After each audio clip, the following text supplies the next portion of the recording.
She went to rehab to get clean. Instead, staff handed her heroin and told her to get high. Get high. Also, the insurance would cover her during her time in rehab. The clinics promised her relief. They promised hope. But instead, she was hustled out of $100,000, and they left her on the street. No better off than when she was first admitted. This wasn't rehab. This was a business, and she was the product.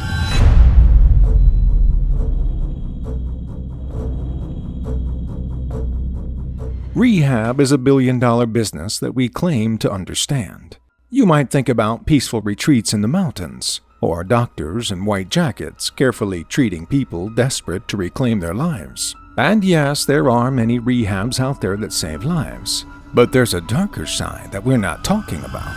Basically, there are all these sort of rehab clinics that are there to exploit Native Americans, mainly Native Americans, because I know, it's really horrible. No one mentions the scams and secrets that steal our dollars and treat drug users like products, not patients. Let me tell you about Brianna James. After years of being addicted to opiates, Brianna wanted to break the cycle and turn her life around. So she checked into her first treatment center in Florida. But unfortunately, it didn't work. So she tried again and again. Says she was bounced around, landing in dozens of drug rehab facilities. We go on a cycle of traveling from place to place to place to place until I had gone to at least 24 facilities. After 12 different rehab clinics, she didn't get better. Brianna learned, just like I did, that some rehab clinics don't promise healing. They promise billing. What you don't know about rehab is that there's an illegal black market network of people getting rich off your pain. The clinics, the brokers, the lab techs, they're all getting rich while you get sick. I was supposed to be there 6 days. I got kept for 11 and I was sent a bill for, I think, it was a lot of money. It was thousands and thousands of dollars, even though my insurance covered it. I don't think they put that in the brochures. This is rehab, the scam you'd never expect. First, everything you think you know about rehab needs to change. For one, some rehabs aren't part of the medical system. They're part of the business system. Relapses and readmissions, well, that's just pure profit for some shady clinics. The users who check themselves in are like walking invoices, a paycheck more than a patient. And it starts with the brokers. Some treatment programs have been caught red-handed, giving kickbacks to brokers to find new patients. For example, a Florida woman was recently sent to jail for accepting $250,000 in bribes. And the program that paid her had no issue paying all that cash because they turned around and billed $4.5 million for medically unnecessary tests and treatments. For every new patient, the broker could receive hundreds or even thousands of dollars from the program's head conman. And that kicks off a whole new problem, because many of these brokers use underhanded tactics to get people to check in. Take Brianna, for example. She was promised cash, gift cards, even free bags of heroin from brokers who were selling her on all these South Florida rehabs. They even encouraged her to get high the night before she was checked in so she'd get accepted. But why do this? Because more patients means more business. Some rehab facilities that didn't want to use brokers had to close down because they couldn't compete with this shady system. But for the clinics hiring brokers, it was easy to find willing patients. It was so easy, in fact, that the system had a name: the Florida Shuffle.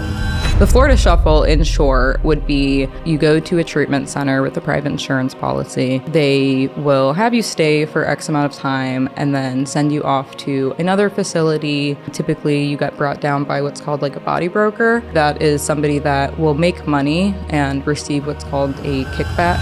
And it all looked legit on the front end. 12-step programs, glossy brochures, conferences, hotlines, and online groups. But underneath it all, users would check into one rehab, score some quick cash, leave, find another rehab center, and do it all again. As you can imagine, the rehabs involved in this hustle had no real interest in seeing their patients recover. A healthy patient is, after all, a lost customer, which is something it took Brianna 6 months to figure out. That's when she learned these rehabs had billed her insurance $100,000 for nothing. And that's what I think is the most chilling part of this story.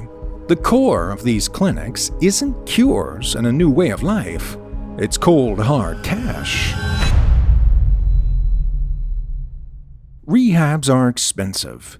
The average inpatient rehab will charge $57,000 for their services, many of them even more. Every year, insurance companies pay out over $35 billion a year for substance use treatment. For some perspective, that's more than every single McDonald's store combined makes in a year. That's a lot of cash. And rehab soon learned a way to get some of the money being handed out. And, in a way, it's all thanks to Obamacare. You see, when Congress passed the Affordable Care Act in 2008, that meant that every healthcare provider had to legally cover the cost of substance abuse treatment. Scammy treatment centers found a way to steal millions of Medicare dollars, and we, the taxpayers, end up paying the price. All for some of that sweet, sweet taxpayer money. From 2021 to 2023, $2 billion was stolen from the American taxpayer in just one state. All of a sudden, rehab facilities started popping up around the country. Pockets around the country are profiting from people with substance use disorders. Appalachia, where overprescribed opioids are killing people every year, is full of rehabs that capitalize on the suffering rather than heal the sick. In Southern California alone, thousands of new living sober homes, outpatient clinics, and treatment centers opened up, welcoming desperate patients with open arms. Sounds good, right?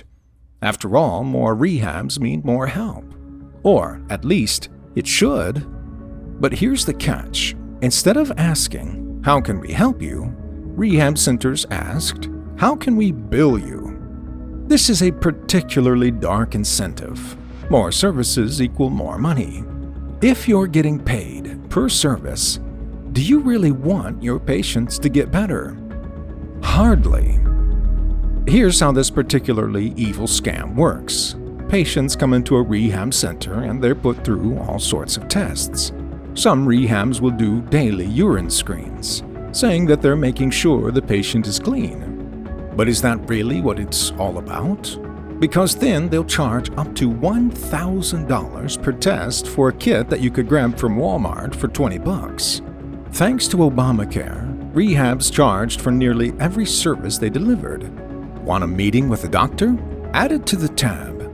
Want some personalized therapy? Put it on the bill. Need a Tylenol? We'll bill you for that too. Have you ever seen those oil change places that offer a free brake check with every service? Do you think those mechanics ever not find something wrong with your car? Well, it's the same with rehab centers. They'll happily do what they can to prolong your stay because that's thousands more dollars in their pockets. And again, a clean customer, well, that's just bad business. And if they relapse, just like up to 60% of users often do, well, that's no problem. We'll bill them all again the next time they get high. But it doesn't work like that in a hospital. Hospitals actually want to cure you. Some of these rehabs don't. But that's the scariest part of it all. Rehabs aren't hospitals. In the research, I've uncovered some scary statistics, but this one truly frightens me when I think about the hundreds of thousands of rehab patients in the country. There are no checks, no balances, and certainly not the accreditation you'd need to operate a medical facility. It sounds like I'm exaggerating, but it's true. In most cases, anyone can open a rehab clinic. There's no medical degree required, no therapist license, no experience. Just pass the inspection and you're good to go. Now let's put this in perspective.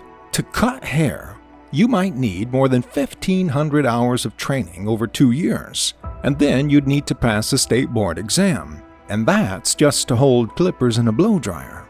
But to run a rehab center, all you need is a building and a printer. Sounds scary, but it's true. In many states, these rehabs operate as non-medical facilities, so they don't need to pass any exams, prove their worth, or have anyone check up on their programs. Medical facilities need to pass up to 4,000 quality measures. Rehabs need a lot less, if any. It's a system that rewards quantity, not quality. More patients means more dollars.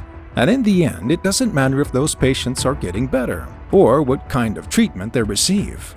Rehabs offer all kinds of therapies that they claim will help their patients get off drugs. Depending on your rehab, you might have to live outside in tents for wilderness therapy, or maybe they'll have you write a letter to their drug of choice and then burn it in a healing fire. So, really powerful and effective treatments, right? Listen, call it what you want. There's no evidence to back up that these therapies actually work. Instead, it seems that rehabs are ignoring the science. The same science that tells us that addiction is a medical condition that requires medical treatment. And instead, rehabs are practicing whatever seems trendy, hip, or remotely plausible. But slogans, self-help phrases, and pseudoscience do not kick a heroin habit. But medical treatments do. What we're left with is a system that's underprepared, under-equipped, and downright dangerous for any drug addiction. And this isn't just a money story, it's a death story. Nobody is immune from this cycle of sickness. Brianna is just one story, a woman who wanted help but was hustled out the door right after her check cleared. And she's not alone. 4 million people look for substance use treatment help every year, but these rehabs promise safety and health while secretly dealing in disease and death. Ed Fahey is another victim. After checking into a sober living house in Florida to free himself from opiate addiction, Fahey overdosed on fentanyl while in treatment. It's too bad that supervision and medical attention cut into profits. Otherwise, Ed might be alive and well today. Even celebrities aren't immune. Matthew Perry went through 15 different rehab stints, spending $9 million trying to get sober. But money and connections mean nothing when the entire system is rigged against you getting better. And in the end, it failed Matthew. It failed Ed. But it doesn't have to be this way. America turned addiction treatment into profits. We monetized the medicine. But in other countries like the UK or Canada, there's no financial incentive to keeping people sick. Funding is public. Beds are limited. Outcomes matter. David managed to get funding for 6 months of treatment here at Oasis Recovery Centre. Next month, he'll be 5 years clean. Would you say that this place saved your life? 1,000,000%. I'm gonna be here. No one's getting rich off relapse. But in the US, the more you fail, the more someone else wins. So how can we fix this? Well, we could start at the beginning, requiring all rehab centers to be properly accredited, just like a medical facility offering medical treatment should. Tighter restrictions scare away the scammers and keep our rehabs safe for all who need them. Next, we could make sure that rehabs only get the insurance money when their patients get better. Let's reward the rehabs with proven results, where the outcomes matter more than the billable hours. This creates better standards of care, more successful treatments, and more lives saved. And how about we ban brokers? Fraud steals from everyone. It puts good rehabs out of business. It prevents patients from getting better.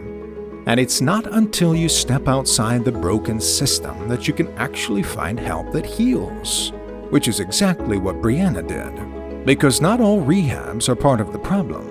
Brianna found a new rehab in a new state, and finally found recovery for good.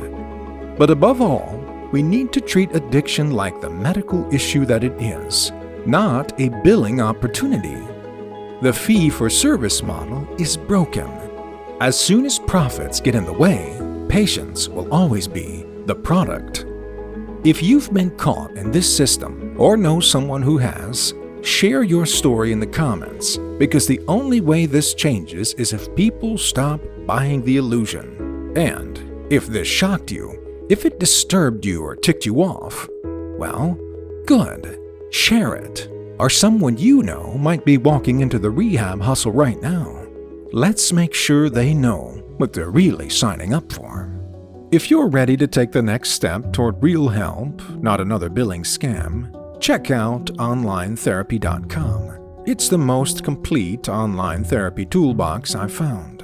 Live sessions each week, unlimited messaging, a full CBT program, even a personal journal and activity plan. And right now, you can get 20% off your plan with the code THERAPY20. They also offer financial aid at checkout, so you can focus on recovery, not the bill. Check below for the link. And remember, Therapy 20.